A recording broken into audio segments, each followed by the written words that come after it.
শিরোনামহীন অনুভূতি পর্ব ১৬। আলোক উদ্ভাসিত জ্যোৎস্নাশোভিত পূর্ণিমার রাত।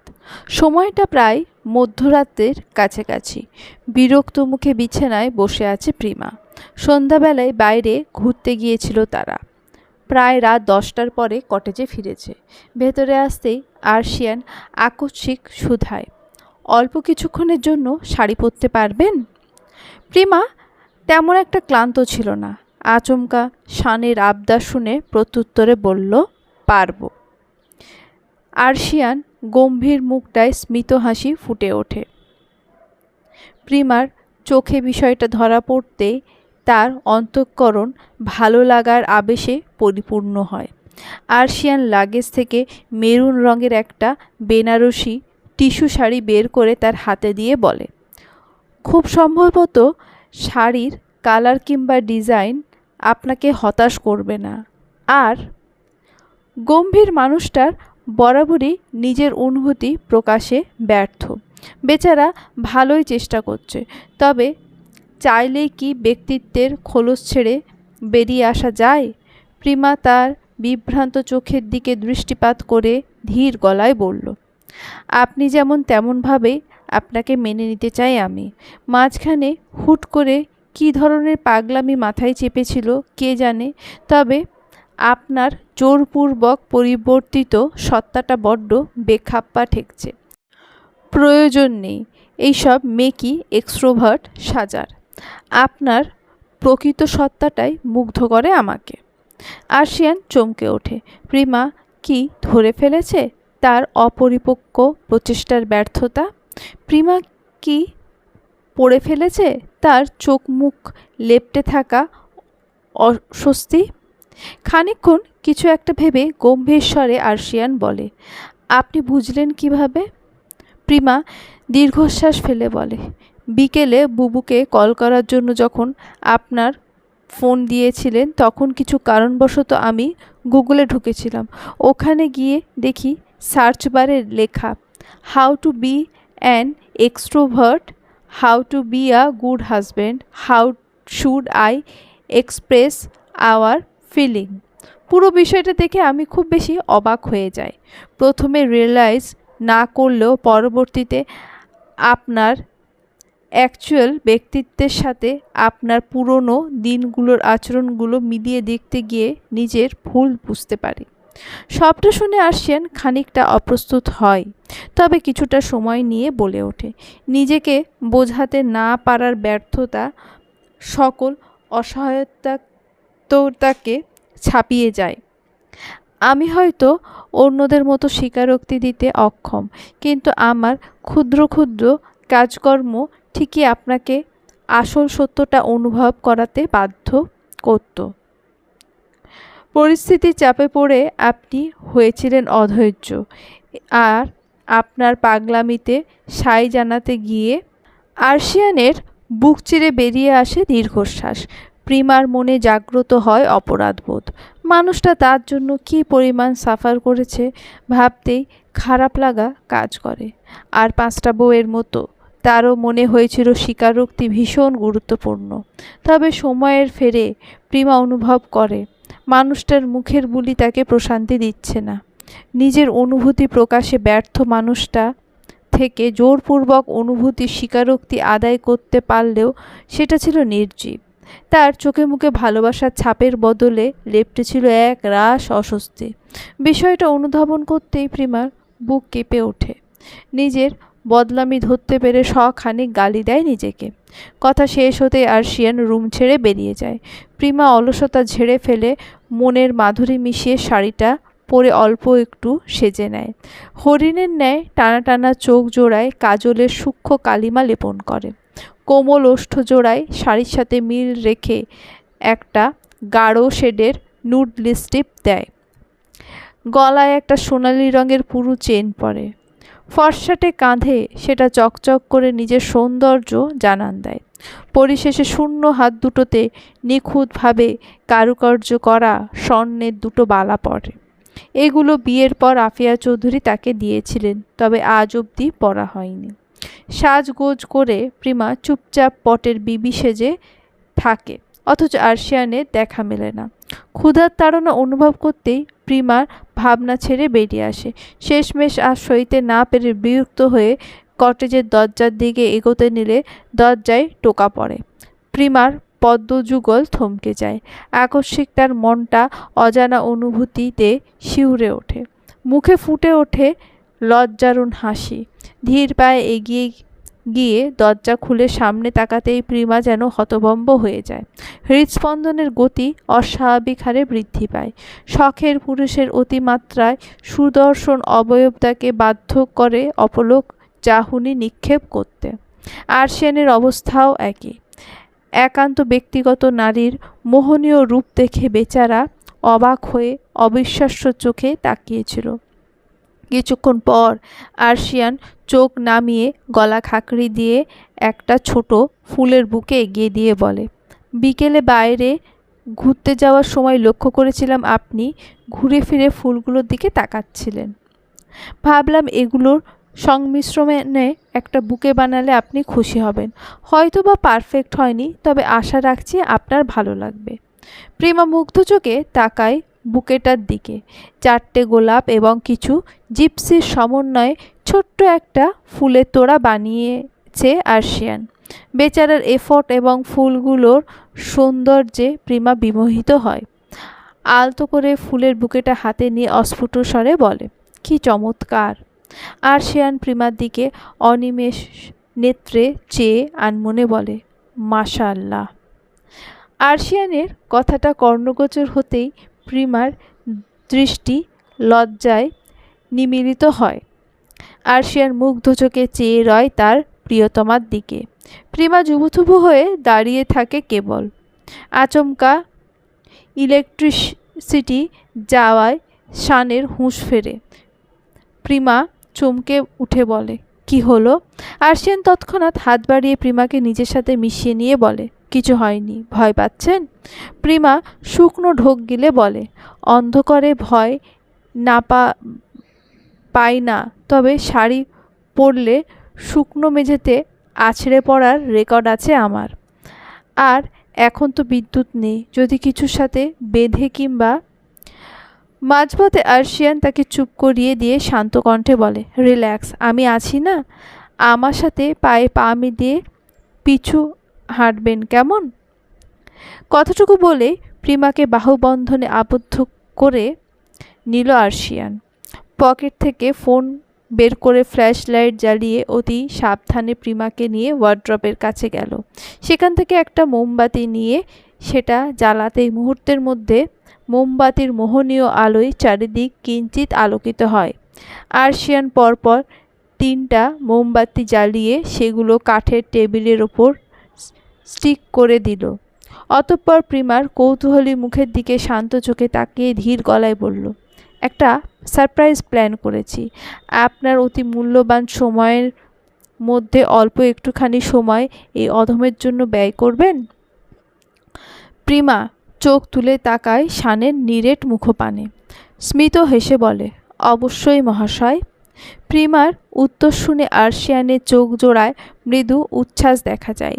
প্রিমা আগ্রহ নিয়ে দেখে সেই চকচকে চোখ জোড়া। অনুভূতির বিশ্লেষণ খুঁজতে গিয়ে এত চমৎকার অনুভূতির মুখোমুখি হবে সেটা কোশ্মিনকালেও ভাবেনি প্রিমা। আরশিয়ান তাকে রেখে কয়েক পা এগিয়ে গিয়ে ব্যালকনির দরজা খুলে দেয়। মুহূর্তের মধ্যে শরতের শীতল হাওয়া বদ্ধ ঘরটায় হুড়মুড়িয়ে প্রবেশ করে। প্রিমা চোখ আটকে যায় এক অপরূপ চিত্রের পানে। বারান্দায় ক্যান্ডেল লাইট ডিনারের আয়োজন করেছে আরশিয়ান। ছোট্ট একটা টেবিলের দুপ্রান্তে 2টো চেয়ার এবং স্বল্প সজ্জিত আয়োজনে দৃশ্যটা প্রিমকে মুগ্ধ করে। আরশিয়ান এগিয়ে এসে তার দিকে হাত বাড়িয়ে দিয়ে বলে, ওয়েলকাম ওয়াইফি। প্রিমা ঠোঁটে ঠোঁট চেপে নিজের উচ্ছ্বাস দমিয়ে রাখে। আনন্দে পুলকিত হয়ে ওঠে তার চিত্ত। চোখ জোড়ায় প্রস্ফুটিত হয় খুশির আভাস। আরশিয়ান নীরবে দৃশ্যটুকু অবলোকন করে স্মিত হাসে। চেয়ার টেনে প্রিমাকে বসিয়ে দিয়ে অপর প্রান্তে নিজেও বসে। অতঃপর বলে, বিকেলে আপনি যখন ঘুমিয়েছিলেন তখন এই আইডিয়াটা মস্তিষ্কে কড়া নাড়ে। আহামরি খুব বেশি একটা ভালো রাঁধতে পারি না আমি, তবে খুব একটা খারাপ হবে বলে মনে হয় না। প্রেমা বিস্মিত হয়ে শুধায়, আপনি রান্না করেছেন? আরশিয়ান তার গোল গোল চোখের দিকে দৃষ্টি নিবদ্ধ করে বলে, ইয়েস ওয়াইফি। প্রেমা বিস্মিত হতে ভুলে যায়, অবাক দৃষ্টিতে শানের পানে তাকিয়ে ভাবে, এতটা কেয়ার আমি আদৌ ডিজার্ভ করি? এই মানুষটার এত এত এফোর্টের বিনিময়ে তার প্রাপ্যটা বুঝিয়ে দিতে পারবো তো? এক সময় অভিযুক্ত করেছি মানুষটাকে, অথচ আজ ন্যূনতম একটা অভিযোগ করার সুযোগও মিলছে না। ধৈর্যের ফল এতটাই সুমিষ্ট হয়? প্রিমার ভাবনার ছেদ ঘটে আরশিয়ানের ডাকে। ডিশের ওপর থেকে ঢাকনা সরিয়ে আরশিয়ান তাড়া দিয়ে বলে, খাবার ঠান্ডা হয়ে গেলে ভালো লাগবে না, খেয়ে দেখুন কেমন হয়েছে। আরশিয়ান নিজেই সার্ভ করে দিল দুজনের প্লেটে। প্রিমা এক চামচ মুখে পুরে থ হয়ে গেল। অবাক চোখে আরশিয়ানের দিকে তাকালে বিনিময়ে শান বলল, পুরো খাবারটা ফিনিশ করতে। প্রিমা কথা না বাড়িয়ে নিজের অতি পছন্দের বিরিয়ানি তৃপ্তি নিয়ে সাবার করল। খাবার শেষ হতেই বিশ্বজয়ের হাসি দিয়ে বাচ্চাদের মতো উচ্ছ্বাসিত হয়ে প্রিমা বলল, আপনার হাতে তো জাদু আছে, এত পারফেক্টলি মানুষ কেমনে রাঁধতে পারে, জাস্ট আউটস্ট্যান্ডিং। আমি বোধহয় খুশির চোটে একটু বেশিই খেয়ে ফেলেছি। আরশিয়ান হালকা হেসে তার দিকে পমগ্রানেটের জুস এগিয়ে দিয়ে গম্ভীর স্বরে বলল, এবার অপছন্দের পানীয়টাও ফিনিশ করুন, কোনো প্রকার টালবাহানা চলবে না প্রেম। প্রিমার মুখটা চুপসে যায়। দুপুরের দিকে তার সকল টেস্টের রিপোর্ট এসেছে। জানা গেছে প্রিমার ব্লাডে হিমোগ্লোবিনের মাত্রা কম আছে। 3টে বাচ্চার মধ্যে 2টো সুস্থ থাকলেও একজন একটু বেশি উইক। রিপোর্টের সাথে সাথে লম্বা একটা ডায়েট চার্টও এসেছে। দুপুর থেকেই সেটা স্ট্রিক্টলি ফলো করছে আরশিয়ান। লম্বা একটা দীর্ঘশ্বাস ফেলে নাক মুখ কুঁচকে পুরো এক নিঃশ্বাসে শেষ করে। জুসটা পান করতে এক উটকো গন্ধে গা গুলিয়ে আসে প্রিমার। নিজেকে সামলাতে চেয়ে হেলান দিয়ে চোখ বুজে বসে রইল কিছুক্ষণ। অতঃপর চোখ মেলতেই দেখল আরশিয়ান অপলক চোখে তার দিকে তাকিয়ে আছে। প্রিমা কিছু বলার পূর্বে আরশিয়ান এসে তার সম্মুখে হাঁটু গেড়ে বসল। প্রিমা একটু হকচকিয়ে উঠল তাতে। আরশিয়ানের দিকে দৃষ্টি তাক করতেই তার বেহায়া নজর আটকে গেল শানের প্রশস্ত বক্ষে। শার্টের 2টো বাটন খোলা থাকায় সৌম্য বর্ণের পুরুষ বুকটা দৃশ্যমান হয়ে রয়েছে। গলায় থাকা সিলভারের চেনটা চাঁদের রূপলি আলোয় চকচক করছে। প্রিমা ঘোর আচ্ছন্ন মুগ্ধ দৃষ্টি দেখে আরশিয়ান গলা খাঁকড়ি দিয়ে নরম সুরে ডাকে, ওয়াইফি। প্রিমা যেন ধ্যান ফেরে হকচকিয়ে উঠে বলে, জি।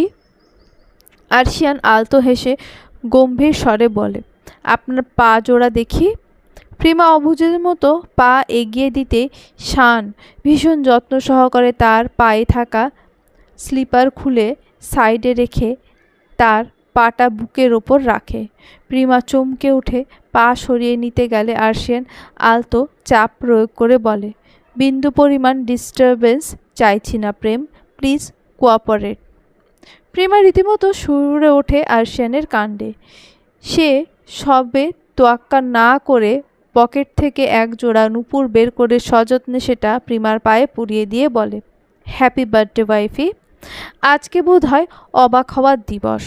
একের পর এক ঝটকা খেয়ে প্রিমা আর অবাক হতে পারছে না, কেবল অস্ফুট স্বরে বলে, আজকে আমার বার্থডে? আরশিয়ান উঠে দাঁড়িয়ে প্রিমাকে ঘরের ভেতরে নিয়ে যেতে যেতে বলে, ইয়েস ওয়াইফি, তবে আপনার জন্য আরেকটা উপহার আছে।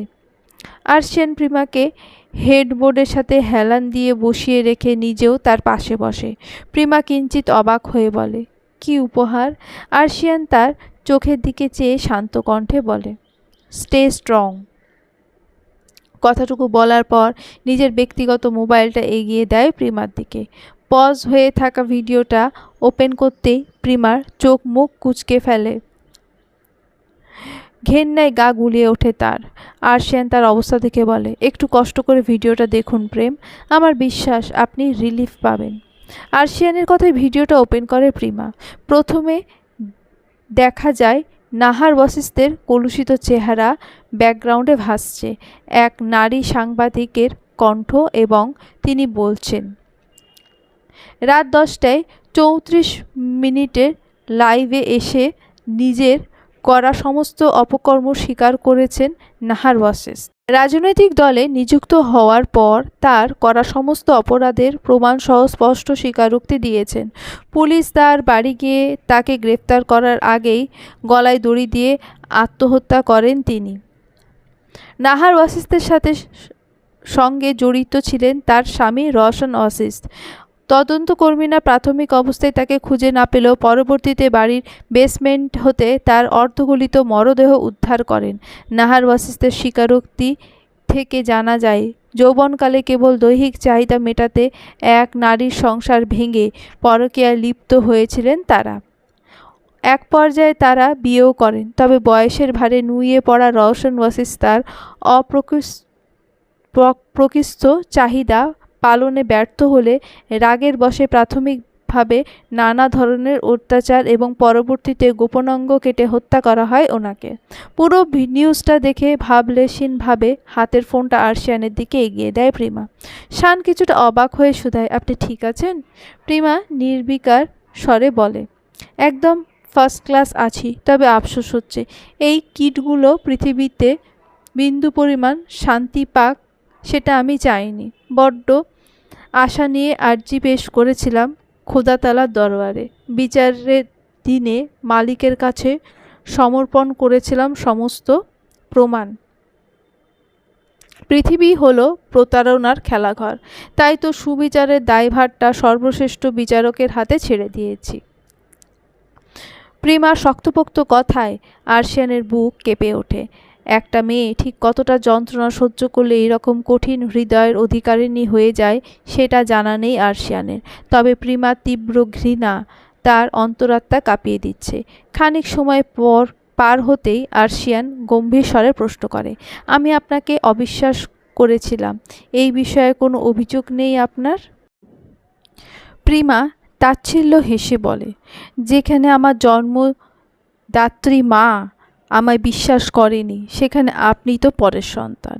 নিজের মা যেখানে মৃত্যুর আগ পর্যন্ত মুখ ফিরিয়ে রেখেছিল, সেখানে আপনার ক্ষণস্থায়ী রাগের উপর অভিযোগ করলে সেটা অন্যায় হয়ে যেত। ভুল বোঝার যথেষ্ট কারণ ছিল, বিধায় ভুল বুঝেছেন। তবে সত্যটা খুঁজে আমাকে নির্দোষ প্রমাণ করায় অভিমানটা নিমেষেই হারিয়ে গিয়েছিল। আরশিয়ান অবাক চোখে তাকায় প্রিমার পানে, অতঃপর বলে, আপনাকে সুযোগ সন্ধানী বলার অপরাধটা ক্ষমার অযোগ্য, তবে এই বিষয়ে আপনার মতামত জানতে চাইছি। প্রিমা লম্বা একটা শ্বাস টেনে বলে, শব্দটা গদগদে ঘা সৃষ্টি করেছিল অন্তঃকরণে। ব্যথার রেশ বিদ্যমান না থাকলেও ক্ষত শুকোয়নি পুরোপুরি। শুকালেও হয়তো দাগ থেকে যাবে আমৃত্যু। তবে এটা একান্তই আমার অভ্যন্তরীণ ক্ষত, ইহার রেশ কখনো আমাদের সম্পর্ক কিংবা সংসারে পড়বে না। আরশিয়ান বুদ্ধিমান পুরুষ, প্রিমার কথার আড়ালে লুকোনো বার্তাটুকু ধরতে তার বেগ পেতে হয়নি। স্পষ্টভাবে মেয়েটি বুঝিয়ে দিয়েছে, ক্ষমা করলেও ক্ষত ভুলে যাওয়া প্রিমার পক্ষে অসম্ভব। আরশিয়ান কথা না বাড়িয়ে বলল, আপনাকে ক্লান্ত দেখাচ্ছে, চেঞ্জ করে শুয়ে পড়া উচিত আমাদের। প্রিমা কিছুক্ষণ চুপ থেকে অতঃপর বলল, কিছু ব্যক্তিগত প্রশ্ন ছিল, উত্তর দেবেন? আরশিয়ান এক পলক প্রিমার নিরেট মুখশ্রীর দিকে তাকিয়ে বলল, নির্দ্বিধায় বলুন। প্রিমা সাহস পেয়ে সহজ গলায় প্রশ্ন করল, আপনি কি কোনোভাবে আন্ডারওয়ার্ল্ড কিংবা প্রশাসনের কোনো সেক্টরের সাথে জড়িত? আরশিয়ান কিঞ্চিত অবাক হয় প্রিমার প্রশ্নে। দ্বিধা ভেঙে ধীর স্বরে বলে, আমি কোনো সেক্টরের সাথে সরাসরি জড়িত নই, তবে এই সব সেক্টরের সাথে যারা জড়িত তাদের সঙ্গে খুব ভালো একটা সমীকরণ আছে। যে কোনো আপদ বিপদে তারা সমাধান করে দেয়, বিনিময়ে তাদের পেমেন্ট দেওয়া হয়। প্রিমা পুনরায় স্বাভাবিক গলায় শোধায়, আমি যদি খুব ভুল না হই তবে সেই বিখ্যাত ব্যক্তিগুলো হলো তাজ এবং রাজভাই, আই এম রাইট? আরশিয়ান স্মিত হেসে বলল, ইয়েস ওয়াইফি, তাজ একজন হ্যাকার এবং সাইবারনেটিক্স কোম্পানির মালিক হওয়ায় ভিন্ন পেশার লোকের সাথে তার সম্পর্ক রয়েছে। রাজের ভালো সম্পর্ক রয়েছে প্রশাসনের সাথে। ভাগ্যক্রমে তারা দুটোই আমার নেওটা। ব্যাস, রব নে বানা দি জোড়ি। প্রেমা ভীষণ শান্ত স্বরে বলল, নাহার ওয়াসিসদের এইসব স্বীকারোক্তির পেছনে আপনাদের ভূমিকা অপরিসীম, তাই না? আরশিয়ান ঘাড় নেড়ে সম্মতি জানায়। প্রেমা পরক্ষণে বলে ওঠে, ক্ষমতার অপব্যবহার করা কি উচিত? আরশিয়ান মৃদু স্বরে বলল, বর্তমানে আমি যে অবস্থানে আছি সেটার দিকে হাজারো শকুনের দৃষ্টি রয়েছে। আমি শুদ্ধ পুরুষ বিধায় হাত নোংরা করি না, কিন্তু ওদের বাঁচিয়ে রাখলে মরণ ছোবলের হাত থেকে রক্ষা পাওয়া অসম্ভব। এমতাবস্থায় নিজেকে বাঁচাতে বিপদকে চিহ্নিত করাটা অন্যায়? ক্ষমতার সুব্যবহার যদি অন্যায়কারীকে প্রোটেক্ট দিতে করা হয়, তবে কারোর অপকর্মের শাস্তি দিতে ক্ষমতার অপব্যবহার করা অনুচিত বলে মনে হয় না আমার। প্রেমা নিশ্চুপ হয়ে যায়। কথাটা আসলেই সত্যি। ঝিম মেরে কিছুক্ষণ বসে থাকার পর আচমকা বিদ্যুৎ আসে। প্রেমা তৎক্ষণাৎ বিছানা ছেড়ে উঠে দাঁড়িয়ে বলে, একটু ব্যালকনিতে যান আপনি, আমি ড্রেস চেঞ্জ করে নিই। আরশিয়ান এক পলক মাথা থেকে পা পর্যন্ত তাকে অবলোকন করে ধীর পায়ে ব্যালকনিতে গেল। শরীরের গয়নাগুলো খুলে রেখে শাড়ি খুলতে গিয়ে প্রেমা পড়ে বিপাকে। কুচিগুলো সেট করার জন্য বেশ কয়েকটা পিন অ্যাটাচ করেছিল, কিন্তু পিনগুলো এখন খোলা যাচ্ছে না। নাজেহাল অবস্থায় পড়ে যায় বেচারি। আরও 10 মিনিট ট্রাই করার পরও খুলতে না পেরে মাথা ঘুরে ওঠে তার। দেওয়ালে হাত ঠেকিয়ে ব্যালেন্স রেখে দুর্বল কণ্ঠে বলে, শুনছেন? একটু রুমে আসবেন? প্রিমার শাড়ির হাল একেবারেই বেহাল। আঁচল গড়াগড়ি খাচ্ছে ফ্লোরে। শরীরে কেবল আনুষাঙ্গিক বস্ত্র রয়েছে। আঁচলটা কাঁধে তুলতে গিয়েও ব্যর্থ হয় প্রিমা। চারপাশ অন্ধকার ঠেকছে তার নিকট। শান ভদ্রপুরুষ হলে অতিমাত্রায় প্রোটেক্টিভ। সে ব্যালকনিতে থাকলেও চেয়ারে বসে এক ধ্যানে আয়নায় ফুটে ওঠা প্রিমার প্রতিবিম্বের দিকে চেয়েছিল। ক্লান্ত হয়ে মেয়েটা যখন দেওয়ালে ঠেস দিয়ে দাঁড়ায়, সঙ্গে সঙ্গে লম্বা লম্বা পা ফেলে ঘরে উপস্থিত হয় আরশিয়ান। প্রিমার পালকের ন্যায় হালকা শরীরটা নিজের সাথে মিলিয়ে নিয়ে ধীর কণ্ঠে বলে, শরীর খারাপ লাগছে? আরশিয়ানের শরীরের ম্যানলি পারফিউম প্রিমাকে আবিষ্কৃত করে তোলে। আলতো করে আরশিয়ানকে জড়িয়ে ধরে তার উন্মুক্ত বুকে মুখ গুজে লম্বা একটা শ্বাস টেনে মিনমিনে স্বরে বলে, না। হুট করে মাথাটা একটু ঘুরিয়ে উঠেছিল জাস্ট। প্রিমার কাণ্ডে আরশিয়ানের সমগ্র সত্তা কেঁপে ওঠে। একই রূপের মোহে ঘায়েল করেছে, এখন ছলনায় অঙ্গার করেছে তার পৌরুষ চিত্তকে। নারীজাত আসলেই ছলনাময়ী, ধরা তো দেয় না, উল্টে তীব্র আবেগে কেবল নিজের দিকে ধাবিত হতে বাধ্য করে। আরশিয়ান চোখ বুজে লম্বা শ্বাস ফেলে নিজেকে সামলায়, কণ্ঠে গাম্ভীরতা বজায় রেখে বলে, কি হেল্প লাগবে আপনার? প্রিমা লজ্জায় আরশিয়ানের বুকে মুখ লুকিয়ে ধীর কণ্ঠে বলে, শাড়ির সাথে অ্যাটাচ পিনগুলো খুলতে পারছি না। আরশিয়ান কয়েকটা ফাঁকা ঢোক গিলে তাকে দেওয়ালের সাথে হেলান দিয়ে দাঁড় করিয়ে বলে, আমি দেখছি। প্রিমা লজ্জায় অন্যদিকে চোখ ফিরিয়ে রাখে। চেয়ে থাকলে হয়তো দেখতে পেত তার অসভ্য বরের করুণ দশা। মিনিট 20 ধরে চেষ্টা করার পর পরিশেষে সমস্ত পিনগুলো সরাতে সক্ষম হয় আরশিয়ান। উঠে দাঁড়িয়ে প্রিমার বন্ধ চোখ জোড়ার দিকে দৃষ্টিপাত করে বলে, হয়ে গেছে। প্রিমা চোখ মেলে তাকাতেই দেখে তার পরিধেয় শাড়িটা হাতে নিয়ে দাঁড়িয়ে আছে আরশিয়ান। মুহূর্তের মধ্যে দ্বিগুণ লজ্জা এসে ভিড় করে তার মুখশ্রীতে। দৃষ্টি লুকিয়ে কোনো মতে বলে, আমি চেঞ্জ করে আরশিয়ান রুদ্ধশ্বাসে বলে, you can't, you need my help, actually I need you. আরশিয়ানের এলোমেলো কথায় চমকে তাকায় প্রিমা। তার মুখপানে দৃষ্টি পড়তেই দেখে বেচারা ঘোর আচ্ছন্ন দৃষ্টিতে তাকিয়ে আছে। তার শ্বাস প্রশ্বাসের গতি স্বাভাবিক না। আরশিয়ানের চোখের ভাষা বুঝতে পেরে কেঁপে ওঠে প্রিমা।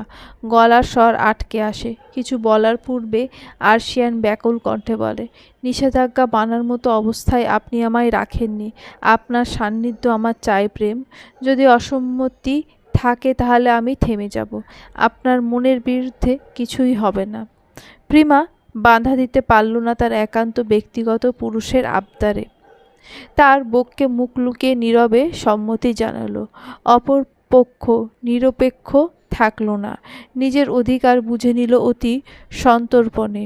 ছোট্ট শরীরটার আনাচে কানাচে দখলদারিত্বের প্রতিছবি এঁকে দিল। মানুষটার অধৈর্য হলেও তার স্পর্শে ছিল কোমলতা। প্রিমার এক মুহূর্তের জন্য মনে হয়নি আর্সিয়ান কেবল মনের বাসনা পূরণ করতে তার সান্নিধ্যে এসেছে। উল্টো রাতের গভীরতা বৃদ্ধির সাথে সাথে খুব ভালো মতো উপলব্ধি করেছে তার একান্ত মানুষটার সীমাহীন ভালোবাসা।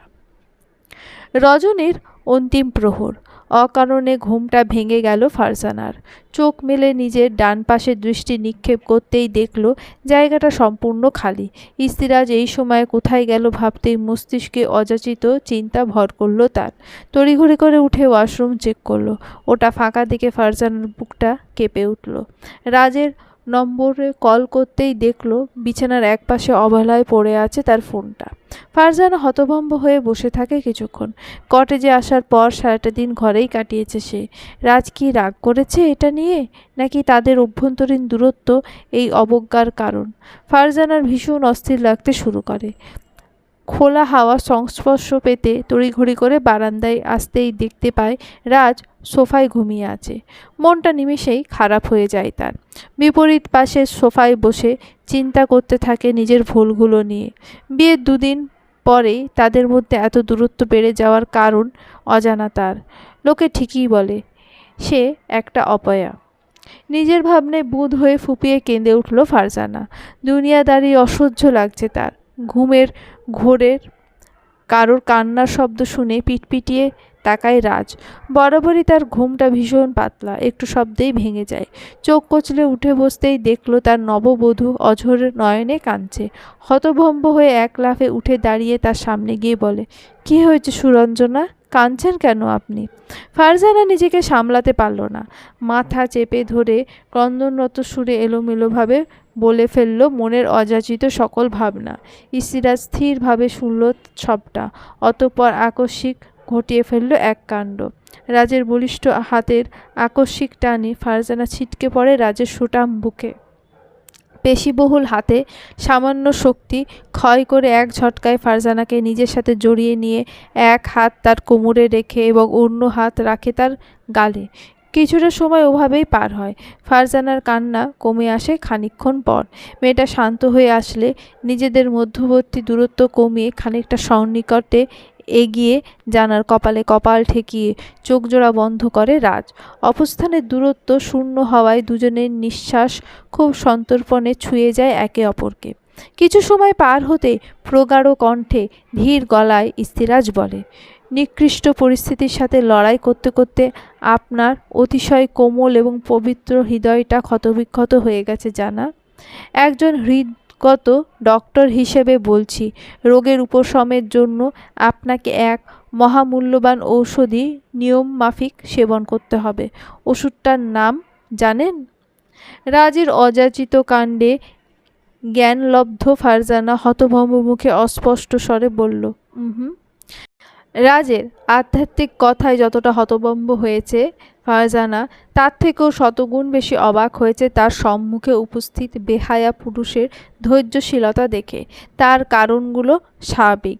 বইয়ের অস্পষ্ট জবাব এবং বেখেয়ালিতে স্মিত হেসে হাসকি স্বরে ফিসফিসিয়ে রাজ বলে, হৃদগত রোগের গুরুত্বপূর্ণ ঔষধি হিসেবে ইস্তিরাজ চৌধুরীর প্রণয়পূর্ণ এবং তীব্র প্রেমমাখা ভালোবাসার অধিক প্রয়োজন আপনার। অত্যধিক জরুরি এই ঔষধির সম্পূর্ণ ডোজ গ্রহণ না করা অবধি আপনার প্রাণঘাতী অসুখ কখনোই নিরাময় হবে না, উপরন্তু দিনকে দিন বাড়তে থাকবে। রাজের বেলেহাজ কথায় ছটফটিয়ে ওঠে ফারজানাকে আরও নিবিড়ভাবে বন্ধনে বন্দিনী করে আগের স্বর বজায় রেখে গাঢ় কণ্ঠে ধীর গলায় রাজ বলে, সময় যত বাড়বে ডোজের পরিমাণও সুদ সমেত ততটাই চক্রবৃদ্ধি হারে বাড়বে। সময় মতো সঠিক সিদ্ধান্ত নিলে হয়তো বা এই মারাত্মক ডোজের ভয়াবহ টর্চার থেকে মুক্তি মিলবে।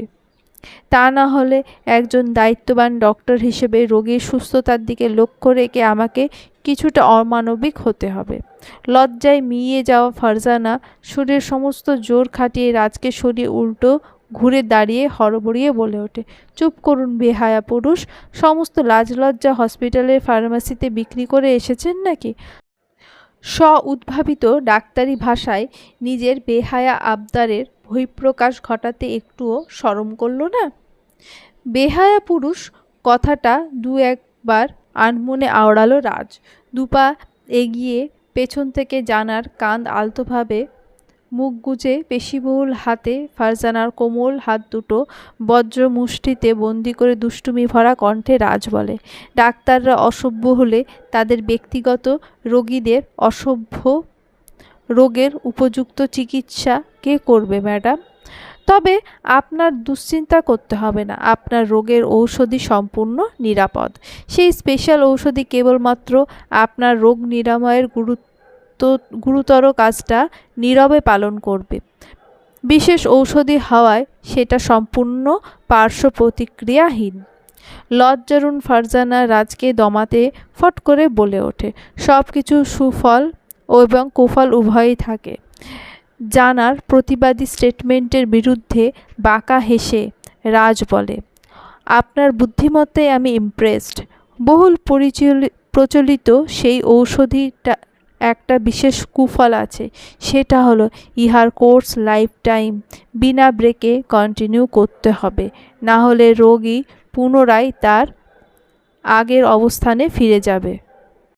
সূর্যের দাপটে ঝলমলে আলোয় আলোকিত ধরনে জানলার ফাঁক গলিয়ে আসা তেজস্বী আলো ঘরের পরিবেশকে আরও মনোরম করে তুলছে। বেলা বাড়তে ঘুমটা আলগা হয়ে আসলো মেহেরিমার। পিটপিটিয়ে চোখ মেলে তাকাতেই তাজের উন্মুক্ত বক্ষপট নজরে আসলো। মুখ উঁচিয়ে ওপরের দৃষ্টি নিবদ্ধ করতেই দেখল তাজরিয়ান জেগে আছে। মেহেরিমা হাত বাড়িয়ে তাজরিয়ানের শক্তপোক্ত দেহখানা জড়িয়ে ধরে তার পেটানো শরীরের ওপর একটা পা তুলে দিয়ে আদুরে স্বরে বলল, গুড মর্নিং তাজ। তাজরিয়ান স্বাভাবিক স্বরে বলল, মর্নিং। মেহেরিমা ভ্রু কুঁচকে আসলো তাজরিয়ানের বেখাপ্পা প্রত্যুত্তরে। তাজরিয়ানের বুক থেকে মুখ তুলে প্রশ্নবোধক চাহনি নিক্ষেপ করে শুধালো, মুড অফ আপনার? তাজরিয়ান প্রত্যুত্তর করল না। মেহেরিমার অনাবৃত দেহখানা সুকৌশলে বক্ষের ওপর এনে শক্ত করে জড়িয়ে ধরে বিরক্তি মাখা গলায় বলল, ওইসব মেয়ে লোকের অসুখ, আমি খাঁটি পুরুষ মানুষ, এই সব কারণবিহীন উদ্ভট রোগ আমার হয় না। খালি আমায় বদনাম করার ধান্দায় থাকিস, তাই না? তাজরিয়ানের কথায় মেহেরিমার মুখ কালো হয়ে যায়। ভ্রু কুঁচকে তাজের বুকে থুতনি ঠেকিয়ে তার মুখাপেক্ষী হয়ে মিছে রাগী স্বরে বলে, আপনি শুধু আমায় অপমান করার ধান্দায় থাকেন, তাই না? আপনার খাপছাড়া উত্তর শুনে সরল মনে প্রশ্নটা জিজ্ঞেস করেছিলাম। এটাতেও আপনার সমস্যা? মাথাটা সামান্য উঠিয়ে মেহেরিমার হালকা রক্তিম হয়ে আসা নাকে একটা চুমু এঁকে দিয়ে বলে, আমার একমাত্র মার্শম্যালো টাইপের বউজানকে আমি অপমান করতে পারি?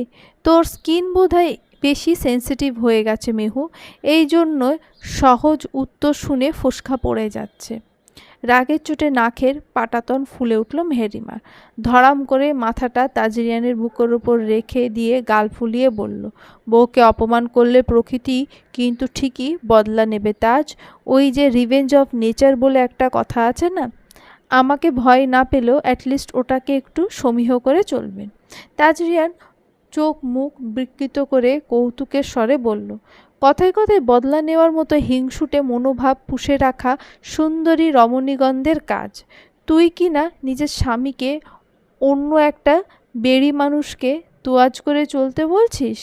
জাস্ট ইম্যাজিন তার এবং আমার মধ্যে যদি টাইপ ভাব ভালোবাসা হয়ে যায়, তখন তোর কি হবে? মেহেরিমা হতভম্ব মুখে বলল, রিভেঞ্জ অফ নেচার ফিমেল প্রভাব। মাথামোটা মেহেরিমাকে বোকা বানাতে পেরে হাসিতে আটকে তাজরিয়ান বলে, তা নয় তো কি?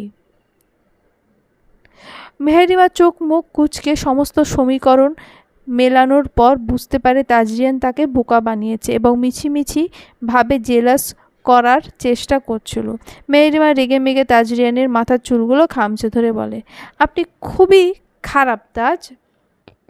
তাজরিয়ান হাসতে হাসতে মেহেরিমার কোমল হাতটা নিজের হাতের মুঠোয় এনে বলে, সেটা আর নতুন কি, বুঝতে শেখার পর থেকেই এই বুলি আওড়াচ্ছিস, অথচ আমার মতো নিরীহ প্রাণী দুনিয়াতে দ্বিতীয়টা নেই।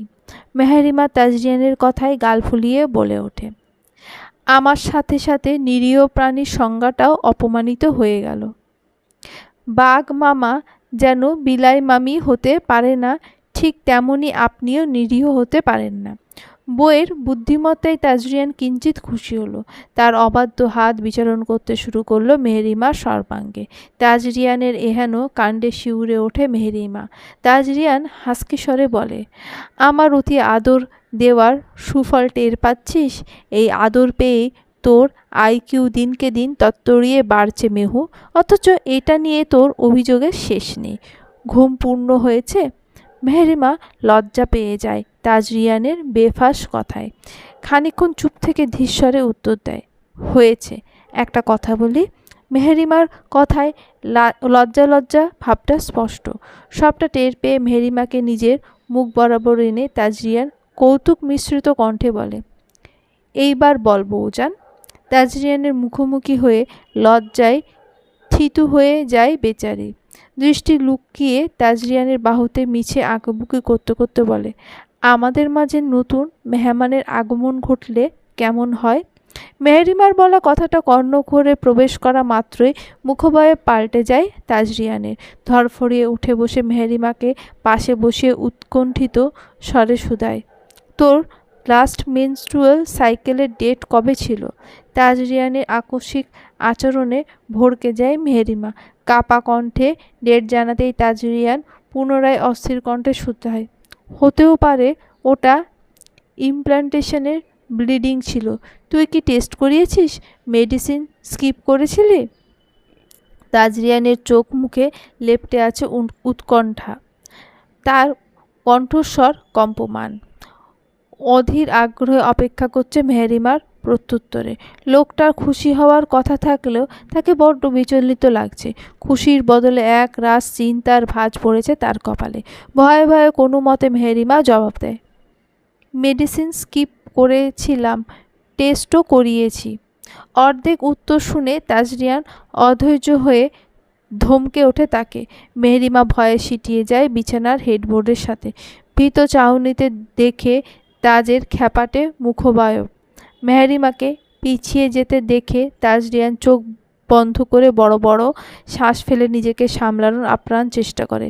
সামান্য এগিয়ে গিয়ে যথাসম্ভব কণ্ঠ নরম করে শুধায়, রেজাল্ট কি এসেছে?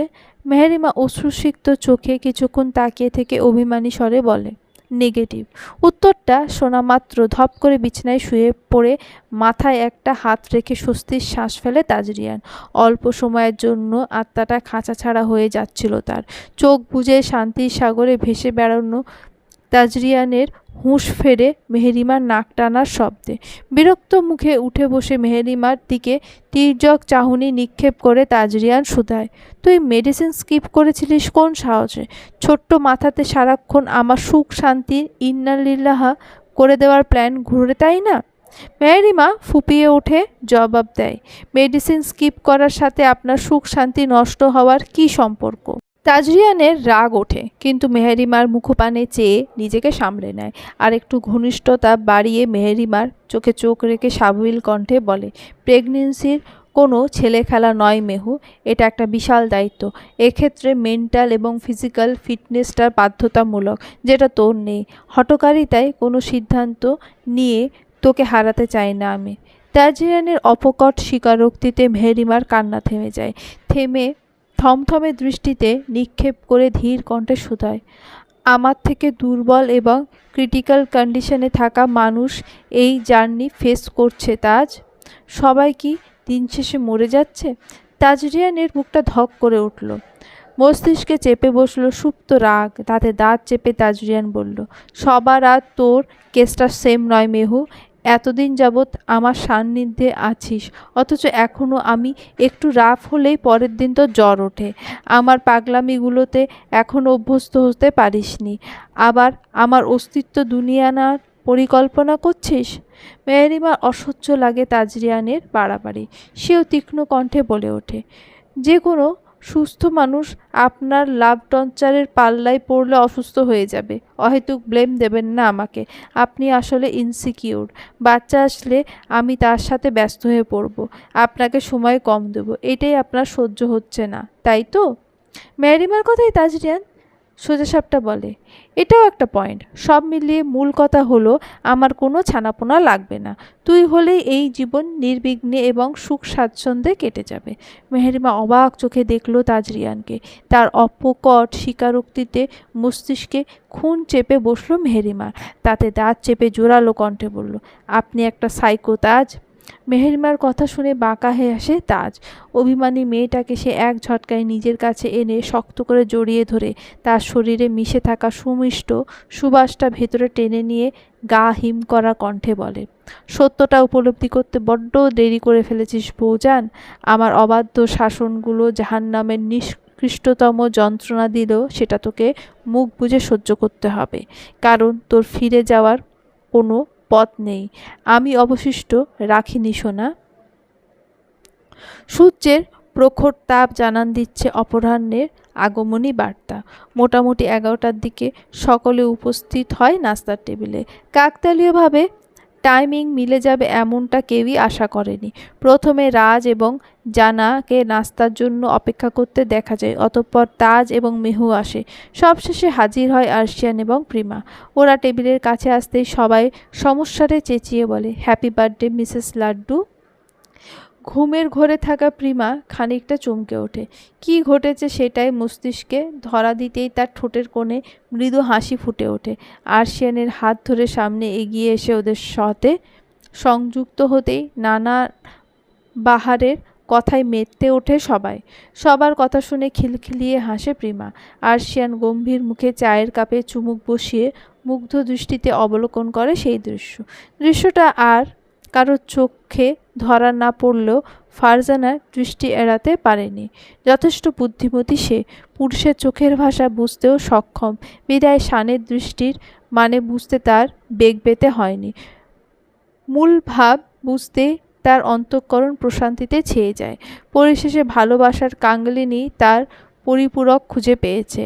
আড্ডা এবং খাওয়ার ফাঁকে ফাঁকে জানার প্লেটের দিকে নজর রাখছিল ইস্তিরাজ। মেয়েটার খাওয়া দাওয়া বড্ড বেশি ফাঁকিবাজি করে।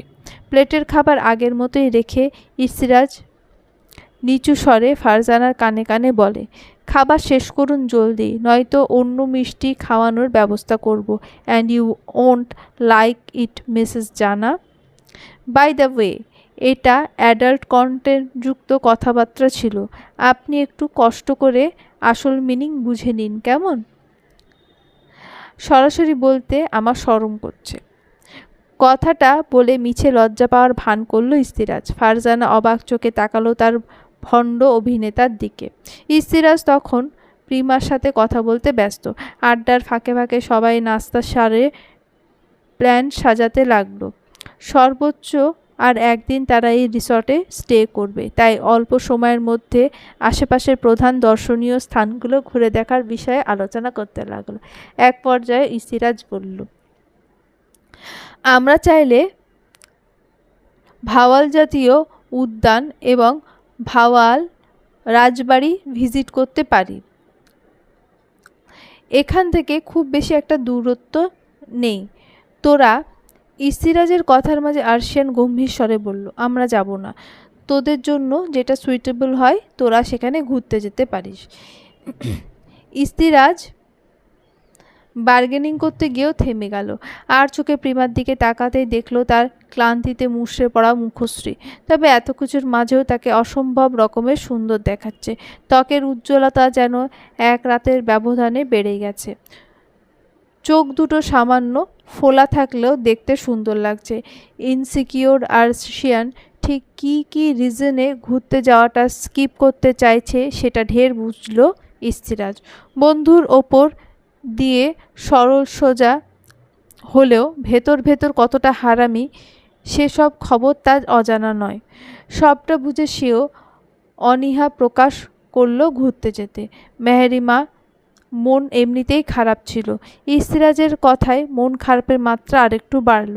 সেটা অবলোকন করে তাজরিয়ান দীর্ঘশ্বাস ফেলে মনে মনে বলল, হানিমুন মানে হলো নিজেদের অনুভূতি এক্সপ্লোর করা, কিন্তু আমার মাথামোটা বউ দার্শনীয় স্থান প্রদর্শন করার চিন্তায় ব্যস্ত।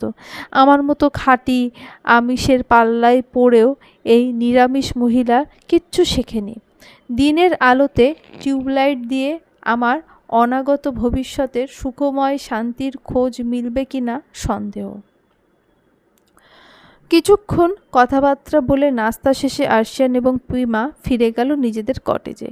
তাজ এবং মেহু বেরোলো দর্শনীয় স্থানগুলো ভ্রমণ করতে। সবাইকে নিজ নিজ গন্তব্যে প্রস্থান করতে দেখে ইস্তিরাজ বলল, এই যে মিসেস, আপনাকে একটু বিরক্ত করি? ফারজানা জুসের গ্লাসে চুমুক বসিয়ে বলল, দুঃখিত, আমি একজন বিবাহিত নারী, সেজন্য শত শত নারীর হাতরোপকে টিজিংয়ের পারমিশন দিতে পারলাম না। সূক্ষ্ম খোঁচাটা টের পেতে মুখ কালো হয়ে যায় ইস্তিরাজের। কিছু একটা ভেবে বাঁকা হেসে বলে, শত শত নারীর হাতরবের হাটের কেবলমাত্র আপনার দখলদারিত্ব চলে ম্যাডাম। ফারজানা প্রত্যুত্তরে কিছু বলল না, শুধু স্মিত হাসল। ইস্তিরাজ বলে উঠল, বাগানের দিকটাই যাবেন? সারাদিন শুয়ে বসে বড্ড বিরক্ত হচ্ছিল ফারজানা, তাই ইস্তিরাজের কথায় ঝটফট রাজি হয়ে গেল। দুজনে ধীর পায়ে নিঃশব্দে মুহূর্তটা উপভোগ করতে করতে এগিয়ে যায় সুবিস্তীর্ণ গাছপালায় আচ্ছাদিত বাগানের দিকে। বাগানে ট্রিম করে রাখা ঘাসগুলো বড্ড পরিচ্ছন্ন এবং মনোরম। ফারজানা লোভ সামলাতে না পেরে বলল, ঘাসের ওপরে বসি? ইস্তিরাজ কিছু একটা ভেবে বলল, বসা যায়। সম্মতি পেয়ে ফারজানা খুশি হয়। ইস্তিরাজ অল্প স্বল্প পর্যবেক্ষণ শেষে ফারজানাকে নিয়ে বসে পড়ে। বাগানের এই সাইডটা থেকে লেকে চমৎকার একটা ভিউ পাওয়া যায়। রোদ থাকা সত্ত্বেও ঘন গাছপালার জন্য সেটার আঁচ নিচ অবধি পৌঁছাচ্ছে না। ফারজানা রীতিমতো বিস্মিত দৃষ্টিতে দেখতে থাকে চারপাশ। আচমকা তার কোলের ওপর ইস্তিরাজ মাথা রেখে শুয়ে পড়লে কিঞ্চিত চমকে ওঠে ফারজানা। ভ্রু কুঁচকে কিছু বলার পূর্বে রাজ বলে ওঠে, আপনি আপনার প্রিয় দৃশ্য দেখতে ব্যস্ত, তাই আমি আমার প্রিয় মানুষটার মুগ্ধ দৃষ্টি আরও নিকটতর হতে দেখার উপায় খুঁজে নিলাম। ভুল কিছু করেছি? ফারজানা ঠোঁটে ঠোঁট চেপে হাসি আটকে রাজের মাথায় হাত বুলিয়ে দিতে লাগলো। ইস্তিরাজ সেই দৃশ্য দেখে কাতর কণ্ঠে বলল, ভালো মানুষই মেনটেন করা অনেক কঠিন একটা কাজ ম্যাডাম। আপনি উল্টোপাল্টা কাজ করলে আমি মুখোশ ছেড়ে বেরোতে বাধ্য হব। আমি যদি খুব ভুল না হই, তাহলে আপনি এখনও প্রস্তুত নন আমাকে একান্তভাবে নিজের মালিকানা বুঝিয়ে দিতে। ফারজানা অল্প সময় নিয়ে ধীর কণ্ঠে বলল, বিয়ের মত দেওয়ার সাথে সাথে আমার সমগ্র সত্তার মালিকানা আমি আপনার নিকট হস্তান্তর করেছি। মনের মধ্যে বিন্দুমাত্র শঙ্কা থাকলে আমি আপনাকে গ্রহণ করতাম না জানাব। অতীত ভুলে যাওয়ার অভিপ্রায়ে আপনার জীবনে নিজেকে জড়াইনি আমি। একটা সুন্দর ভবিষ্যৎ এবং বর্তমানকে স্বপ্নের ন্যায় রঙিন করে তুলতে এই সিদ্ধান্তে উপনীত হয়েছিলাম। সময় সাপেক্ষে আপনার জন্য অনুভূতিগুলো গাঢ় হতে হয়তো সময় লাগবে, তবে এটার সাথে মালিকানা বুঝে নেওয়ার কোনো সম্পৃক্ততা নেই। ইস্তিরাজ ফাঁকা ঢোক গিলে কাতর গলায় বলল, সম্মতি দিয়ে বেসামাল করে আবার বাধা দেবেন না তো? আমি একবার ধৈর্য হারালে হয়তো আপনার বাধা মানতে সক্ষম হব না। বুঝে শুনে নিজের সর্বনাশের নথিপত্রে স্বাক্ষর করেন। আমি কিন্তু হাজবেন্ড হিসেবে একদমই ভালো নয়। ফারজানার মুখে লজ্জা মিশ্রিত হাসি ফুটে উঠল। অন্যদিকে চোখ ফিরিয়ে মৃদু স্বরে বলল, নির্দিষ্ট এক স্বাক্ষরের বিনিময়ে অলরেডি আমি একান্ত ব্যক্তিগতভাবে আপনার সম্পদে পরিণত হয়েছি জানাব। সম্পদ যেহেতু আপনার, তাই মর্জিও আপনার। অহেতুকভাবে অনুমতি চেয়ে আমায় লজ্জায় ফেলবেন না। ইস্তিরাজ অতি সুখে চোখ বুজে শুয়ে রইল। নিজের প্রিয়তমার মুখে এহেন স্বীকারোক্তি শোনার সৌভাগ্য কজন পুরুষের হয়? মানুষ সত্যি বলে, কষ্ট করলে কেষ্ট মেলে। ফারজানাকে নিজের করে নেওয়ার জার্নিটা এতটাও সহজ ছিল না, তবে সে হার স্বীকার করেনি বলেই হয়তো আজকে এই সুখানুভূতি তার হাতের মুঠোয় ধরা দিয়েছে। কিয়ৎকাল সেইভাবেই পার হলো। আচমকা ফারজানা বলল, আপনার অতীত সংক্রান্ত কিছু প্রশ্ন ছিল। বাকি কথা বলার পূর্বে ইস্তিরাজ একটা দীর্ঘশ্বাস ফেলে বলল, আজকে নয় সুরঞ্জনা, অন্য কোনো দিন এই বিষয়ে আলোচনা করি। ফারজানা থেমে যায়। অতীতের প্রসঙ্গ আসতে ইস্তিরাজের পাল্টে যাওয়া মুখবায়ব তাকে ভয় পাইয়ে দেয় রীতিমতো।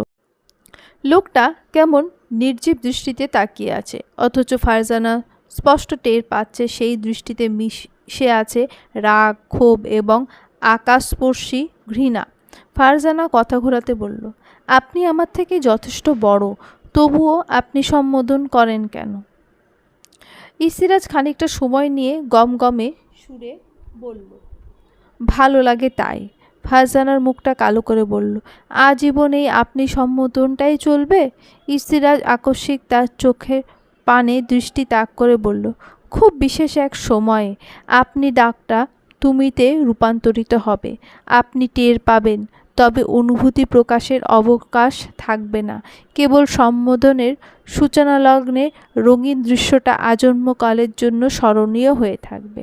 ফারজানা অভিভূত হয়ে শুনে তার কথা, তবে প্রত্যুত্তর করে না। নীরবে নির্ভীতে স্মৃতির পাতায় সংরক্ষণ করে রাখে সেই মহেন্দ্রক্ষণ। চলবে।